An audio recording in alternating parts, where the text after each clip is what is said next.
Hotel family, peace and blessings. I greet you in the name of God and our ancestors, and whose footsteps I most humbly walk. It's Brother Ed Mojo. We're doing another PIFF Connection. We did one before. We're doing another one. I'm really excited about this. This sister sitting next to me, going to talk about her a little bit, talk to her, and talk about her too. She came through, and I have a wonderful wife. She met my wife, and my wife told her what we were doing, and she said, oh yeah, I'm an actress. I do this. That's great. And so she's here, and she's going to be part of Kadaga, season 5, and we're really excited to have her on. So I want you to introduce yourself to the people and tell them what you do and good stuff. My name is Stephanie Scott. I'm a registered nurse turned actress.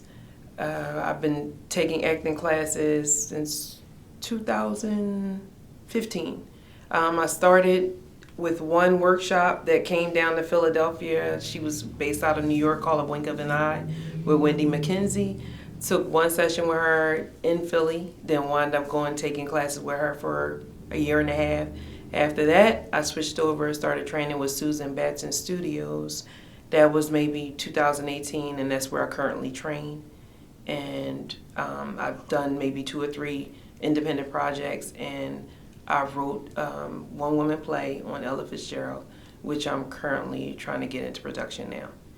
Okay, well, we're going to do, you ain't trying, you're going to do it. Okay, I'm getting into production now, thank you. Try. Yes. Yeah. So you said you were a nurse, a registered nurse. So what made you go from nursing into acting? Well, I've always wanted to do acting. And I started to do, I went into nursing because my uncle had ACLS when I was little. Oh, Lou Gehrig. Yeah, so I always said, like, I couldn't do anything to help him. So I was like, I always wanted to be able to help somebody do that. So at first my mom and my brother were pushing me to do pre-med. I did it for 1 semester, and I'm like, so then I'm like, yeah, so there's another way. So I went into nursing. And I started still in the medical field? Yeah, and I like helping people. And it was good, and I wound up hurting my back in 2015. And I wound up getting fired from my job. But before getting fired from my job for that, I was taking matriculating classes in theater at Temple's program. I used to work at Temple. And I graduated from Temple. So then, what is it? Temple Made. Cherry and White? Is that what it is? Yeah, Temple Made. My wife graduated from Temple too. Oh wow, see? That's all right. See, it's Temple Made. So I wound up, I did the theater program, but then after a while, the classes didn't coincide with my schedule. So I let it go. I always talk about the alchemist. Like, we all start with this little whisper. And then when you're on that road, it gets louder. Then when you start deviating, it's quiet, but then it's still there. It's still there. So it wound up still being there when I got hurt. That's when I heard about the workshop. And then I started, and then I'm like, well, maybe this is happening for a reason. I got a little depressed about it, getting fired. And then I'm like, maybe it's happening for a reason. So then after that, I started taking classes, and I felt alive again. Like, even if I wasn't not getting paid for it, but I feel alive doing it. So yeah. So now you are a full-time actress. See that? Let me ask. You said something. I'm listening to your story. Yeah.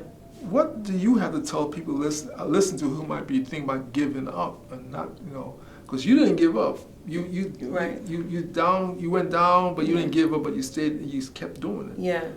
Well, what I would say is, if it's something that's in your heart and you really, really want to do it, you have to just push through and do it. Because at the end of the day, when you're doing something that's just making you comfortable, just getting you by, you'll be miserable, right? Yes. So why not just dig into what brings you joy? Yeah.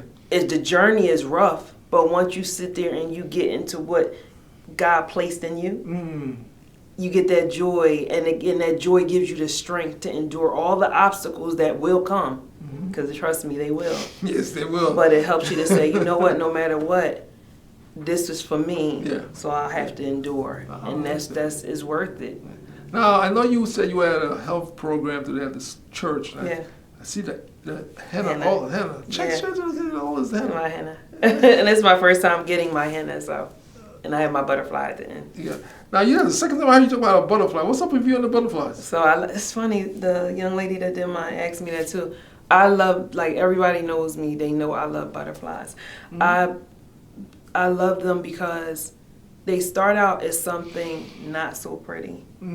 and according to people. Cool. Yeah. And they evolve into something beautiful.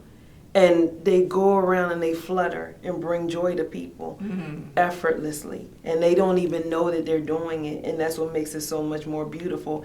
Their lifespan is short.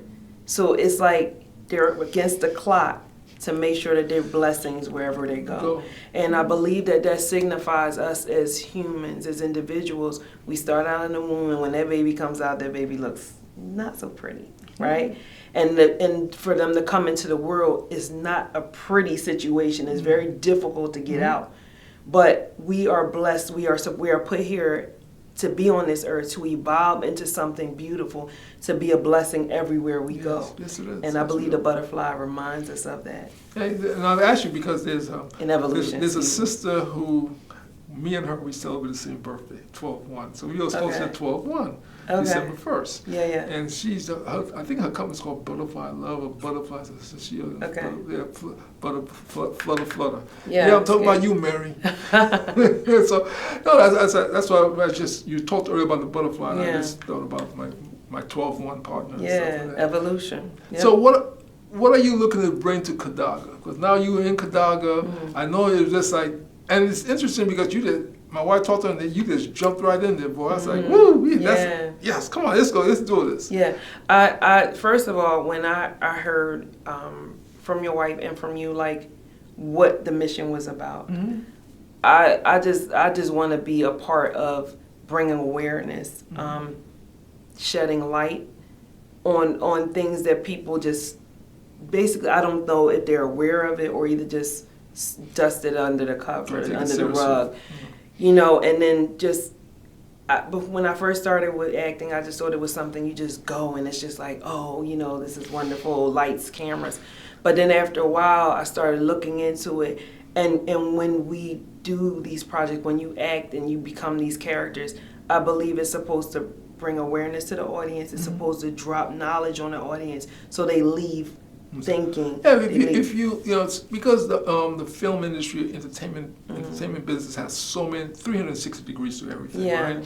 So it depends on where you want to be in. Because you might want to be drama, you might want science fiction, comedy, rom-com. Yeah. So there's so many different aspects to the entertainment industry. Sure. And in front or behind the camera, it's just like you could see what fits you and what is calling you, and then you bring it out. Because with Kadaga, where we address human trafficking from a perspective of women of color, of African descent coming together, it's just like it challenges us to look at it. This is fictional, but in reality, human trafficking has touched everybody. It's touching people. Somewhere it's touching you or touching someone you know or someone you know who knows somebody. Absolutely. And it's a global issue. And so my wife and I, we have been in that circle on different levels, and it's to see that we feel Hollywood is doing what Hollywood does. And we have no issues with Hollywood. In fact, it inspires me. So I'm like, I want to go at it at a different direction, where we remove the sex and we remove the nudity, and we focus on making it a family focus, to where it gives hopefully parents or adults something to talk, to start a conversation with the younger people. Because as you know, we had a young lady, Kendra Scott, I think Scott, who went missing here. Yeah, Kada Scott, and the interesting thing, my wife, when I met her this summer, they had a Wadsworth Day, and she was there walking around with a sash on, and we talked to her. And in fact, I invited her to be part of Kadaga. And then when we saw the picture of her missing, I was like, oh my God, that's the same young lady we met at the event. It was so sad. And so we have to look at, what can we do to make our community better, safer, and it's going to come down to us speaking to each other. Communications is key, and stuff like that. Yeah, so we thank you for coming on board. We're excited, we're going to build your character out and see, because we have some good stuff. Thanks for having me. No, thank you for, it's all you have to do is talk. People just have to just start a conversation. You never know where it's going to lead to. Because I don't think you thought about Kadaga or anything like this when you were talking to my wife. No, it was just a regular conversation. So you're right. Communication is key. And so many of us, we're so busy walking past trying to rush to get somewhere. Sometimes a hello just starts it off. Something really nice and something beautiful, or either just make somebody's day just that 1 second. So, I mean, I have experience that with Kadaga in Africa. We have 8 countries in Africa. We work with different filmmakers, and people who know me know I've never been physically to Africa. Wow. But I'm now working with 8 different countries in Africa because I talk to people. Sure. Communication, and then they point me to people they know. Like the last one, Liberia. We're in Liberia now, and that came from one of our actors in Kadaga. She's from Liberia, and I just asked her. She said, "Oh yeah, I know a lot of people over there." Wow. Yes, Catherine, I'm talking about you. and next thing I know, now she hooked me up with a film brother Cannon in Liberia. He has a whole bunch of actors he works with. So now we have like 5 or 6 women in Liberia. We're gonna be working into Kadaga. Nice. In fact, today they did their photo shoot for the poster. What you just did, they did in Liberia today. Nice. So there's the communications. Yeah. So that's something that's important for my wife and I. Just talking to people, because you never know what their story is and where their story intersect your story. That's right. Yeah.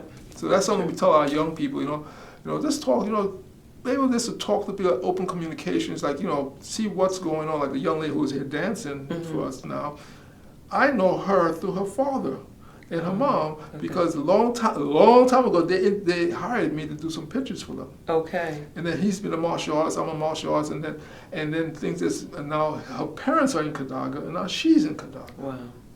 Yeah, so this communications is a beautiful thing that we do. But I do thank you for coming in. Thank you. I'm really excited to have you in Kadaga. And you guys, remember that face? You guys gonna be seeing her in Kadaga. I don't know what she's gonna be doing yet, but she gonna knock it out the ballpark. Yeah. So we thank you all for another PIFF Connection. God bless. Check us out, Kadaga Season 5. We're in production right now, and it will start. We will be releasing it on YouTube sometime in May, June. By the time we shoot everything, edit everything, put the music and everything. So if you're interested, go to our YouTube channel, UCCN TV, and you'll see season 1 through 4 is on our YouTube channel already. Okay, family. So thank you all so much, and we'll see y'all at the movies. When the tigers come and the lions roll, scoop Camille.